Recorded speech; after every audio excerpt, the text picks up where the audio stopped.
Priya. So great to talk with you today. Same here. I am so excited to talk to you and to show the world the amazing things that you've done. Oh, thank you. Well, you've done amazing things too. That's why we're talking today. But let's start with the Yes. introductory question. What hmm was your first experience with sewing? So I was introduced to art and craft when I was a kid in India, and when I was a kid in India, and I think I wasn't very good at it, but looking back, I think it was more of the fact that I didn't try hard enough because in India, like sewing is a gender stereotypical role. And whenever someone told me that this is a girl's job, I would run away from it. I really feel sometimes that when I have to do something with my daughter's dress and I'm unable to do it, I feel like, I should have concentrated better. But I think the rebellion got me to do a PhD. So on women's issues. So I don't know.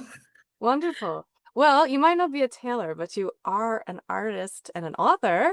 So that's why I've chosen to feature you today. I Thank just you. learned that you wrote children's books based on some economic concepts in statistics classes from your econometrics hmm courses. How did you come up with hmm the idea of featuring these causal inference methods in children's books? When we go to the library, we see so many books that are technically technical. Like there are so many maths books. There are books on quantum physics as well for kids like 2 years old, 3 years old. But there wasn't any book on economics. And the ones that were there were only money and finance versus thinking about causation and correlation. And everyone is bombarded with so many claims around them, including our kids, right? And to be able to critically think about those claims, we have to have that understanding of causation and correlation. So, and like these methods are taught very late in someone's education. But what I wanted to do was for every child to, understand and think critically and ask this question: how do we really, really know? And I tried to make these books as technically easy as possible. And in the end, I've given all the limitations that come with it so that if parents are reading it, they would also get to know. But for kids, I think who are young kids between the age of 5 and 13, I think this really opens up the thinking part of it, I guess. Speaking of your kids, you featured your kids in the books, right? You Yes. made the art Yes. based on them. So cute. Yes. That's wonderful.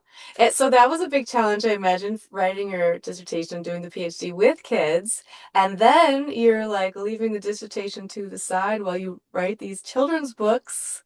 Do you consider your dissertation and these books to be substitutes or complements? I don't think they're substitutes. I would say they're complements, and I think two separate outputs with one goal to talk about evidence-based truth, right? So my dissertation talks about how the vital role of women in leadership, right? And these books, in a different way, want to nurture young minds to talk about and to think critically. So both of them are outputs of my constant learning and evolution, and dissertation came is a more professional output, and I think this one is a more hobby and something that I really enjoyed doing output, and more compliments than substitutes. Yes. But was there ever a time when you used your content from one or like Uh, inspiration from one to inform the other?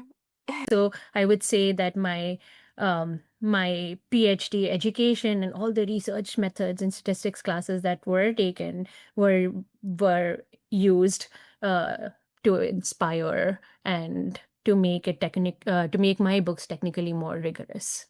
And what was the response to the books from your colleagues and from your children? So Children. colleagues loved it, and I think they also, like you mentioned, really like the fact that such technical concepts were made so easy. And one of the feedbacks was what I got from one of my neighbors, and she has a 11-year-old kid. And she came to me and told me, this is what my daughter told me. Mama, you explain these books explain things so much better than you do. That's great. I know. Fantastic. So I think that was one of the best feedbacks that I have received. I think my own kids were very happy looking at their pictures. They're a Yeah. little young. I think they're four. That's so great. Congratulations. Thank you. And then so this is very, very amazing step you're taking to bring economics to the level of children, but this is where our economic foundation starts. So I'm curious, what other ways are you raising your children to be aware of economic processes? Um, not not a lot, and I think not very strategically or intentionally. But so when we go out, I give them coins so that they can buy something from their coins only, to make them realize the physical exchange value of things and that trade happens. We talk about opportunity cost, for example, when we don't. You cannot go to the pool if you want to play at home. If you cannot, so there's always we've also sometimes talked about externality, spillovers, but not those terms per se, but thinking about those terms. I think someone who hasn't learned economics would still continue to use those discussions and arguments with their kids, right? But Mhm. when I do it, I'm like, this is an externality. This is comparative advantage. So when I was thinking about sewing, for example, I give it to someone else to do it because I'm not good at it, but I am good at data analysis. So I end up doing that, and someone else ends up doing sewing or cooking, for example. I don't cook at home, but we have people who cook for us, right? Because that's comparative advantage. So those are some ways that we negotiate with our kids, and in those apply some of the economics concepts that we have learned throughout our lives now. Yeah, that's great.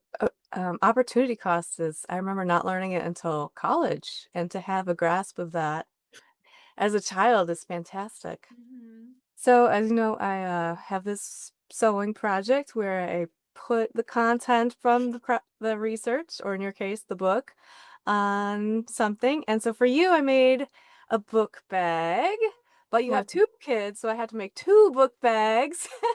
my God, look at them and look at these.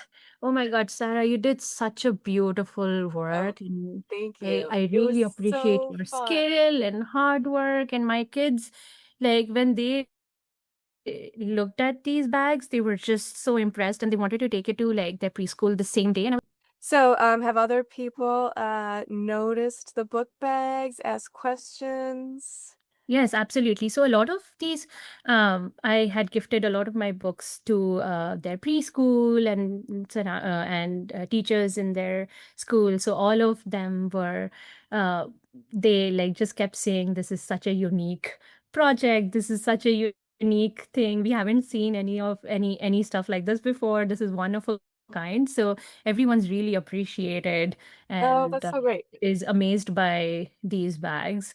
In terms of book promotion, yes, there have been some of their friends have wanted to talk more about the bag and then eventually talk more about the books per se.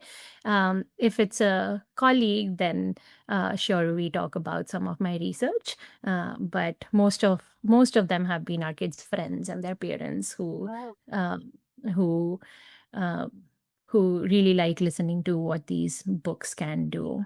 that's great. Yeah. So your colleagues have seen the bags?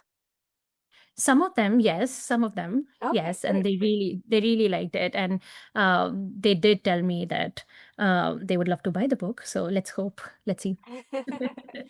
Fantastic. So, thank you so much for joining me today, and I really appreciate your books. I'll post where the people can get them. You need to send me the links if people wanted to get these bags too, Oh, and yeah. because they are so good. I think I would also like to buy more of these Oh, things to gift it to people, to at least their grandparents, and I think they would love to have these books too, these bags too. yes. Well, So, maybe we can work something out because I only have the fabric, right? So, okay, okay.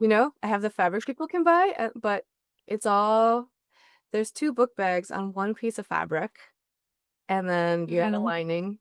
But it all fits on one piece, and it's just cutting and sewing it together. So I think it'd be a really cool project. Yes, yes, absolutely.